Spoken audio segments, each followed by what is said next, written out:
Good Morning PD continues now on Live 95. Good morning. Welcome back to Good Morning PD Live 95. It's Friday morning. Guess what? It takes Mondays to make Fridays. Part of our Friday morning show that I really enjoy doing is our Honor a Vet segment.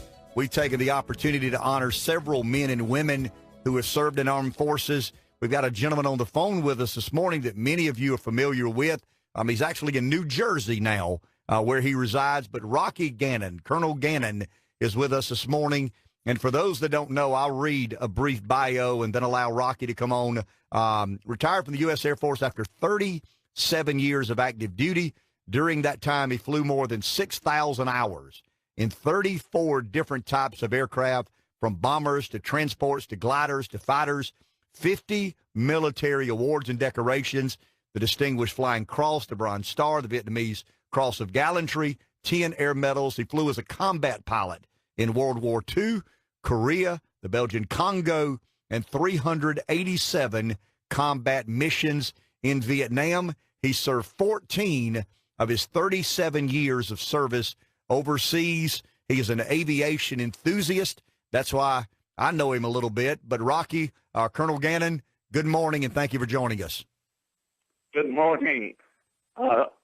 I'm truly honored and thrilled to be selected to get on 95 Live, and I'll answer any questions while my voice holds on. At age 93, it's slowly dying. Wow. No, we are honored. You say you're honored to be on. We are incredibly honored to have you on. I'll ask a simple question. Obviously, a very decorated career. How did being an American soldier impact or affect your life? Oh, well, number one, it was something that I dreamt of as a kid, and I've done everything. I met a wonderful lady in 1950 in Sumter, got married. We're coming up here in a few weeks on 67 years. So that was probably the biggest impact. Brought me to Sumter and met the woman of my dreams, and she stayed with me with all the dumb things I did. We have 3 children, 10 grandchildren, and 4 great-grandchildren. That's a big impact. How have you seen in your long time in the military? Obviously, you're an accomplished pilot, and we read some of your accomplishments there. But from an aviation perspective, this is interesting to me. How have you seen the advancements of aviation in military when you started up until you retired? Obviously, there's been tremendous advances in aircraft and air travel. From your perspective, from beginning to end, kind of just your take on how important aviation was to the American Armed Forces. Oh, I think just before, a couple of years before I enlisted, the Army Air Corps had something like 147 airplanes. About 4 years later, over Germany, we had 1,000-plane raids. We went from airplanes that carried the bombs under their wing to bomb bay. We went from flying 85 miles an hour to 350 miles an hour. And, of course, in my entire career, to go from props to jets to pressurized airplanes used to be a big deal. You couldn't go above 10,000.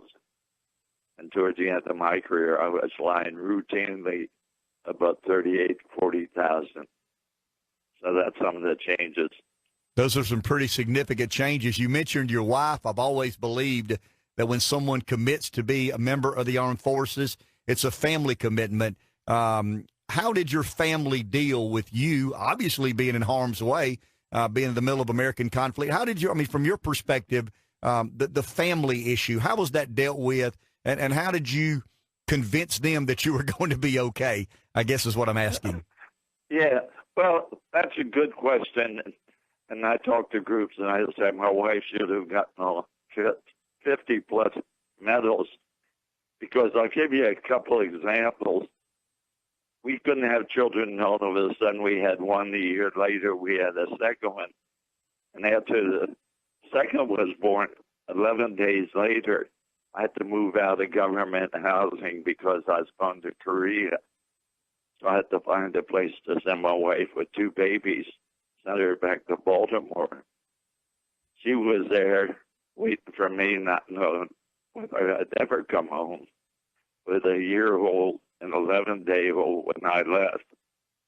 And then it went on, I think, the next big chunk. But I was gone, as she tells people, they say, how'd you stay with him so long? He says, well, he was gone all the time, so I didn't know who I was missing.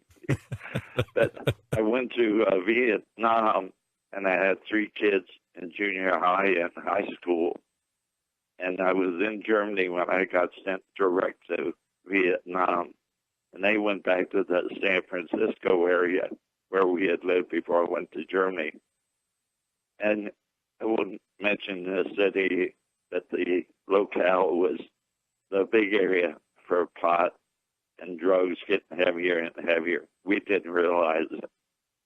So she managed to keep 3 kids straight and all while I was doing my thing. And, every day, not knowing whether somebody's going to come to the front door, tell her I wouldn't come back. So tremendously strong wife, and the children followed her. They knew I was coming home. They still say, we always knew you were coming back. So, Colonel Gannon, I mean, most people know you as Rocky around here. I'm going to refer you out of respect as Colonel Gannon. We appreciate, and I mean this sincerely, we live in an age of political debate and discussion that's not always as friendly as it should be. But I think most Republicans and Democrats agree the one thing we can pay tribute and respect to in unanimity is our support of the men and women like you. And you're a trailblazer. I live in a better country because of people like you. I don't take that lightly, and I say thank you from the bottom of my heart and our listeners' heart for your service to country and affording us these real blessed opportunities we all enjoy. We've got some sponsors here that want to say thank you in another way, and I'll let Dave Baker read that list. But from us to you, thank you very, very much. And you, okay, you receive a night stay at Hotel Florence in downtown Florence, plus a dinner for 2 at Town Hall Restaurant downtown. We have a Pepsi prize package for you, a certificate for bowling and food for a family of 4, courtesy of Southgate Bowling. And all these prizes and this program is courtesy of our sponsors, Pepsi of Florence, Palmetto Goodwill, Hotel Florence, Town Hall Restaurant, Southgate Bowling, PD Speech and Hearing, and Florence Carpet and Tile. Thank you very much, sir. Appreciate your service. Appreciate your time. Yes, sir. Thank you. Have a good one. You do the same. We'll take a break. We'll be back after the break. Got chills. I really do. Wow. Back in a minute. Good morning, PD, Live 95.